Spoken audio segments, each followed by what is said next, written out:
এটা চরম ধৃষ্টতা। যারা গতকাল রাতে রাস্তায় নেমে আন্দোলন করেছে এবং রাষ্ট্রের মূল চেতনার পরিপন্থী যে বক্তব্য দিয়েছে, তারা নিজেদেরকে রাজাকার পরিচয় দিয়েছে, তারা আবার ঢাকা বিশ্ববিদ্যালয়ের শিক্ষার্থী। সেখানে রাজনৈতিক দল হিসেবে আওয়ামী লীগ ঢাকা বিশ্ববিদ্যালয়ের কাছে এদের ছাত্রত্ব বাতিল বা এদের জবাবদিহিতার আওতায় আনা, দেখুন, আমি একটা কথা বলি, যে অবস্থান নিয়েছে সেখানে কোনো এটা পক্ষ থেকে কোনো উদ্যোগ নেওয়া হয়নি। আমি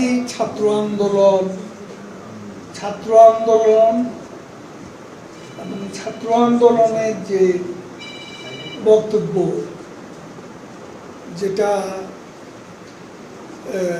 কোটা বিরোধী সংস্কার আন্দোলনের কতিপয় নেতা যেসব বক্তব্য রেখেছে, তার জবাব দেওয়ার জন্য ছাত্রলীগ সহ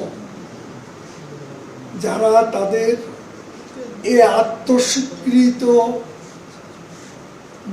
রাজাকার, যারা নিজেদের অদ্যত্বপূর্ণ মানসিকতা প্রকাশ ঘটিয়েছে গত রাতে, তার জবাব তারাই দেবে।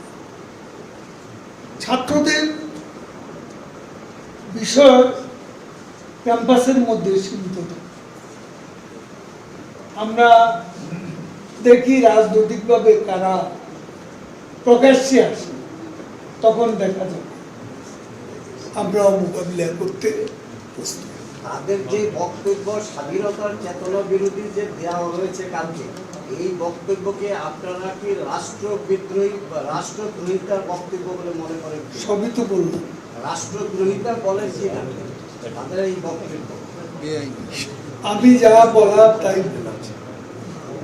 তারা তো বিষয়টি সাবজুডিস, কাজে এখানে আমাদেরকেও অনেক কিছু চিন্তা ভাবনা করে বলতে, যাতে আদালত অবমাননা না, আদালতের অবমাননা কন্টেম্প হলে আদালতকে সেটা দেখতে হবে। কিন্তু কালকে তো আন্দোলনকারীরা রাষ্ট্র অবমাননার মতো অপরাধ করে ফেলেছে। তারা নিজেদেরকে, যেখানে রাজাকারদেরকে আমরা বিচার করছি, রাষ্ট্র বিচার করছে, সেই অবস্থায় তারা নিজেদেরকে রাজাকারের পরিচয় দিচ্ছে। সেটা আমাদের বক্তব্য এতক্ষণ কি শুনবে, সবই বলবে।